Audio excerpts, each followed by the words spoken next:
नमस्कार साथियों, मेरा नाम है अनुपम और आप सभी देख रहे हैं द लीगल फीवर। साथियों, आज हम आपको पढ़ाएंगे भारत का संविधान, कॉन्स्टिट्यूशन ऑफ इंडिया। साथियों, हमारे संविधान में कुल 22 भाग हैं, 395 अनुच्छेद और 12 अनुसूचियां हैं। साथियों, आज हम सबसे पहले जानेंगे उद्देशिका के बारे में। प्रेम्बल। उद्देशिका किसी भी विधि के बनाने वालों के मन में क्या चल रहा है उसको जानने की कुंजी होती है। इसी तरह संविधान की उद्देशिका से हम ये पता करने की कोशिश करते हैं कि इसको बनाने के पीछे इसको बनाने वालों का क्या उद्देश्य रहा है, क्या उनके मन में था। साथियों, जैसा कि प्रेम्बल में लिखा है, हम भारत के लोग भारत को एक संपूर्ण प्रभुत्व संपन्न समाजवादी पंथ निरपेक्ष लोकतंत्रात्मक गणराज्य बनाने के लिए तथा उसके समस्त नागरिकों को सामाजिक, आर्थिक, राजनैतिक, न्याय, विचार, अभिव्यक्ति, विश्वास, धर्म और उपासना की स्वतंत्रता, प्रतिष्ठा और अवसर की समता प्राप्त कराने के लिए तथा उन सब में व्यक्ति की गरिमा और राष्ट्र की एकता और अखंडता को सुनिश्चित करने वाली बंधुता बढ़ाने के लिए दृढ़ संकल्प होकर इस संविधान सभा में आज तारीख 26 नवंबर 1949 ईस्वी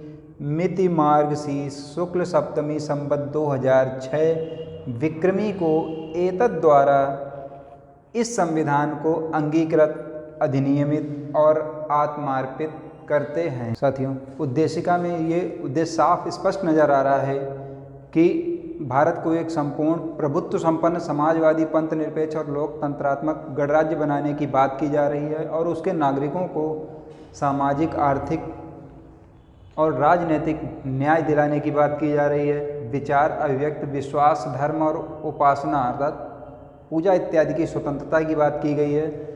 प्रतिष्ठा और अवसर की समता, यहाँ पर समता शब्द से समानता की बात करता है, प्राप्त कराने के लिए और उन सब में व्यक्ति की गरिमा और राष्ट्र की एकता और अखंडता सुनिश्चित करने वाली बंधुता बढ़ाने के लिए, मतलब भाईचारा आपस में बढ़ाने के लिए दृढ़ संकल्प होकर भारत के लोग 26 नवंबर 1949 को ईस्वी को इस संविधान को अंगीकृत, अधिनियमित और आत्मार्पित करते हैं। भारत का संविधान भारत के लोगों द्वारा बनाया गया है, इसीलिए इसमें सबसे पहले आता है हम भारत के लोग। मतलब भारत का जो संविधान है भारत के लोगों के द्वारा निर्मित है। साथियों, हमारे जब संविधान बना था तब इसमें केवल 2 शब्दों का वर्णन था, प्रभुत्व संपन्न और लोकतंत्रात्मक गणराज्य। परंतु संविधान में 42वें संशोधन द्वारा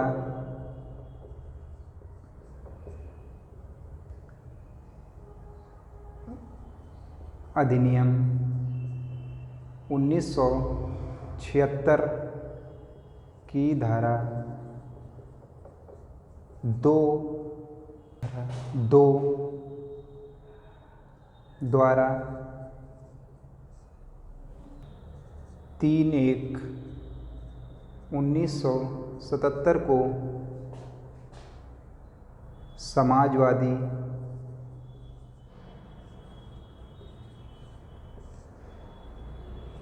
पंथ निरपेक्ष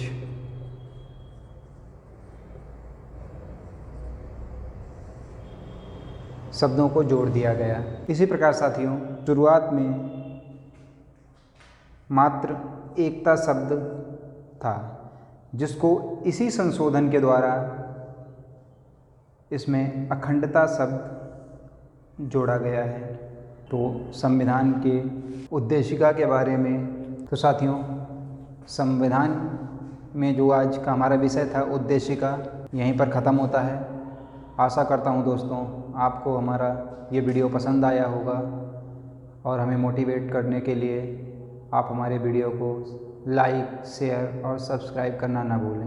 धन्यवाद साथियों।